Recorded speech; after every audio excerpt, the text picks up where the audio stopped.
네, 함께 신앙 고백하심으로 오늘의 예배를 시작하도록 하겠습니다. 함께 고백합니다. 나는 전능하신 하나님 천지의 창조주를 믿습니다. 나는 그 유일하신 아들 우리 주 예수 그리스도를 믿습니다. 그는 성령으로 잉태되어 동정녀 마리아에게서 나시고 본디오 빌라도에게 고난을 받아 십자가에 못 박혀 죽으시고 장사된 지 사흘 만 죽은 자 가운데서 다시 살아나셨으며 하늘에 오르시어 전능하신 아버지 하나님 우편에 앉아 계시다가 거기로부터 살아있는 자와 죽은 자를 심판하러 오십니다. 나는 성령을 믿으며 거룩한 공교회와 성도의 교제와 죄를 용서받는 것과 몸의 부활과 영생을 믿습니다. 아멘 아멘. 네, 이제 함께 찬양합니다.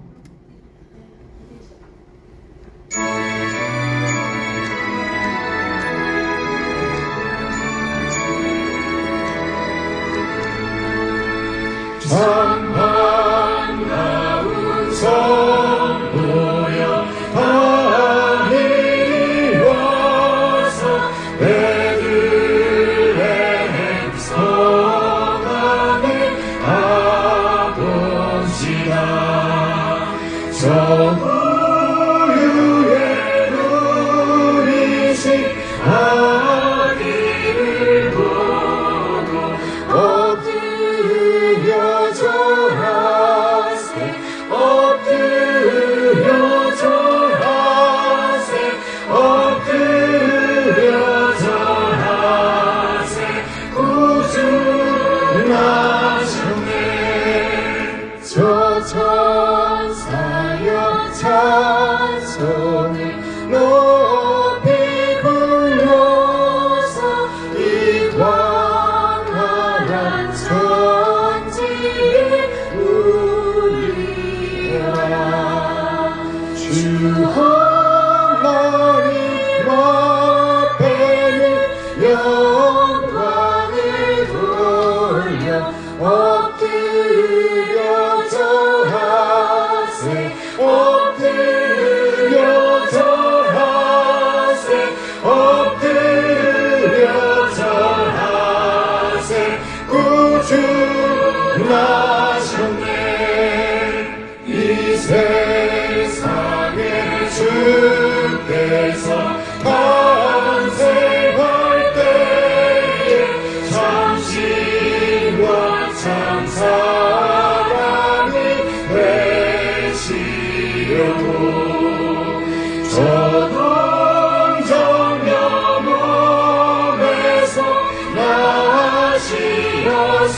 나시었으니 엎드려 절하세 엎드려 절하세 엎드려 절하세 구주 나셨네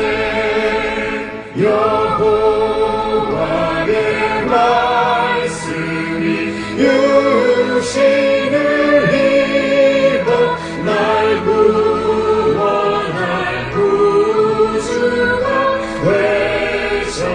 되셨도다 늘 감사한 찬송을 주 앞에 드려 엎드려 절하세 엎드려 절하세 엎드려 절하세 구주 나셨네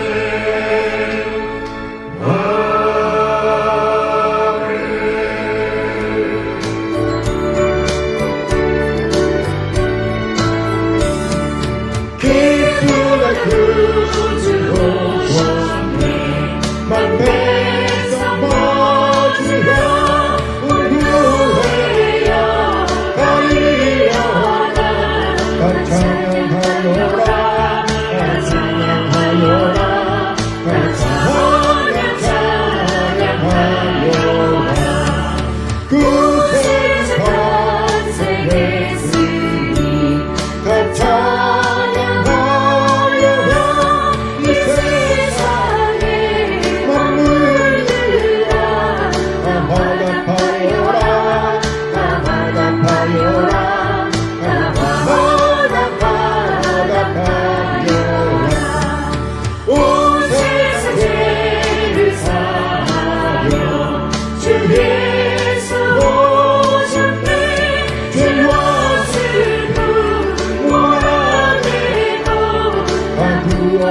구원하시네 다 구원하시네 다 구원하시네 은혜와 진리 되신 주 다 주관하시니 만군에서 구주 앞에 다 경배하노라 다 경배하노라 다 경배하노라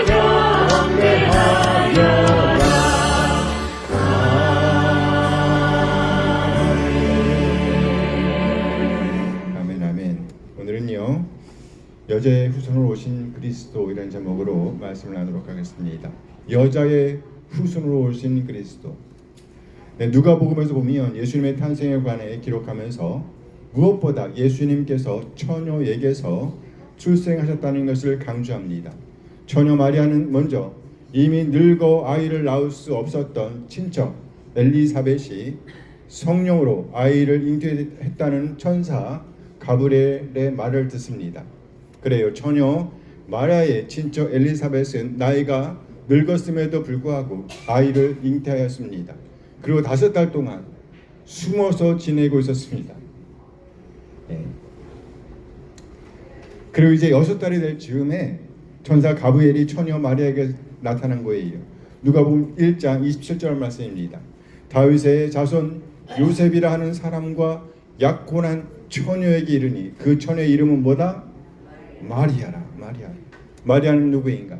요셉과 약혼을 한 처녀입니다. 당시 유대 풍습에는요 결혼할 남녀가 약혼을 한 상태에서 서로 성적인 관계를 맺지 않고 1년 동안 머무는 기간이 있었습니다. 이렇게 요셉과 약혼한 상태에 있는 마리아에게 천사가 나타난 것입니다. 그리고 이제 깜짝 놀랄 말씀을 선언합니다. 누가복음 1장 31절 말씀이에요. 보라, 네가 잉태하여 아들을 낳으리니 그 이름을 예수라 하라. 천사 가브리엘이 아직 처녀였던 마리아에게 하는 선언인 거예요. 이에 깜짝 놀라서 마리아가 천사에게 외칩니다. 누가복음 1장 34절 말씀이에요. 마리아가 천사에게 말하되 나는 남자를 알지 못하니 어찌 이 일이 있으리이까? 나는 남자를 알지 못한다. 무슨 말인가요? 마리아는 요셉과 약혼한 상태에 있었으나 아직 성관계를 맺지는 않았다는 말이죠. 그래요. 마리아는 요셉은 물론 그 어떤 남자와도 성관계를 맺은 적이 없었습니다. 말 그대로 처녀였다는 말이에요. 그런데 도대체 어떻게 이런 일이 있을 수가 있단 말인가요? 누가복음 1장 35절 말씀이에요. 천사가 대답하여 이르되 성령이 네게 임하시고 지극히 높으신 이의 능력이 너를 덮으시리니 이러므로 나실 바 거룩한 이의 이는 하나님의 아들이라 일컬어지리라. 성령이 네게 임하시고 지극히 높으신 이의 능력이 너를 덮으시리니 무슨 말인가요?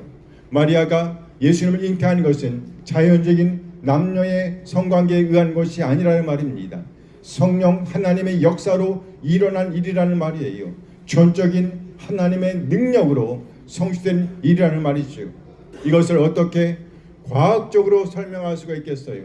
그런데 현대인들은 처녀 마리아를 통한 예수님의 탄생을 믿을 수 없는 일이라고, 과학적으로 이해할 수 없는 일이라고 주장합니다. 맞죠?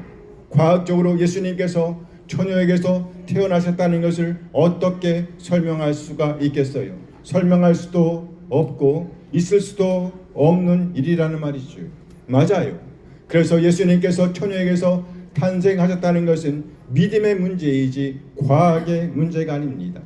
우리의 신앙이 성경의 증언의 토대를 두고 있다면 우리도 그 증언을 받아들여 하나님께서 자신의 목적을 위해서 특별히 자연법칙에 개입하여 예수를 처녀의 몸에서 태어나게 하셨다는 것을 받아들이지 못할 이유가 없습니다. 이렇게 우리 주님은요, 우리의 생각을 초월하여 이 땅에 임하셨습니다. 완전한 하나님이신데 완전한 사람으로 이 땅에 오신 것입니다. 참으로 놀라운 일이 아닐 수가 없어요. 깜짝 놀랄 일이라는 말이에요. 그렇다면 왜 이렇게 오셔야만 했을까요? 바로 그 옛날부터 말씀하셨던 언약을 이루시기 위함입니다. 창세기 3장 14절 15절 말씀.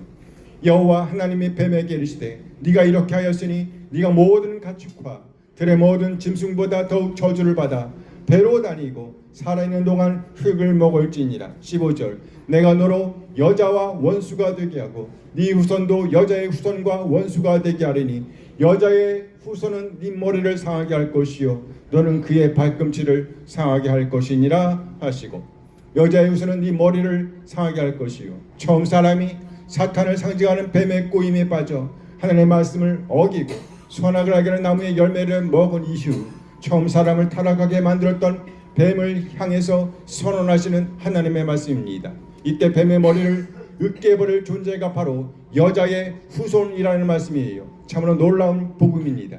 구원의 메시지이죠. 죄와 사망에 매여 종노릇하는 우리를 해방시킬 여자의 후손, 그 메시아가 처녀에게서 출생할 것을 말씀하고 있는 것입니다. 이렇게 여자의 후손이신 그리스도께서는 뱀의 머리를 으깨버리시고 그 자녀들을 구원하신다는 말입니다. 이렇게 깜짝 놀랄 구원을 성취하는 절기가 바로 무슨 절이요? 성탄절이지요. 우리 모두 이 성탄의 계절을 맞이하면서 우리 한 사람 한 사람을 죄와 사망에서 자유롭게 하시기 위해 여자의 후손으로 오신 그리스도, 처녀 몸을 비로 출생하신 그리스도, 그렇게 진리의 길, 구원의 길을 여신 그리스도를 환영하며 축하하게 되길 소원합니다. 아멘 아멘. 주로 말씀하셔서 주님께서 가주는 기도를 기도하시겠습니다. 함께 기도하십니다. 하늘에 계신 우리 아버지, 아버지의 이름을 거룩하게 하시며 아버지의 나라가 오게 하시며 아버지의 뜻이 하늘에서와 같이 땅에서도 이루어지게 하소서. 오늘 우리에게 일용할 양식을 주시고 우리가 우리에게 잘못한 사람을 용서하여 준 것 같이 우리 죄를 용서하여 주시고 우리를 시험에 빠지지 않게 하시고 악에서 구하소서. 나라와 권능과 영광이 영원히 아버지의 것입니다. 아멘. 아멘. 감사합니다. 예배를 하셨습니다. 모두 행복한 시간 되시기 바랍니다.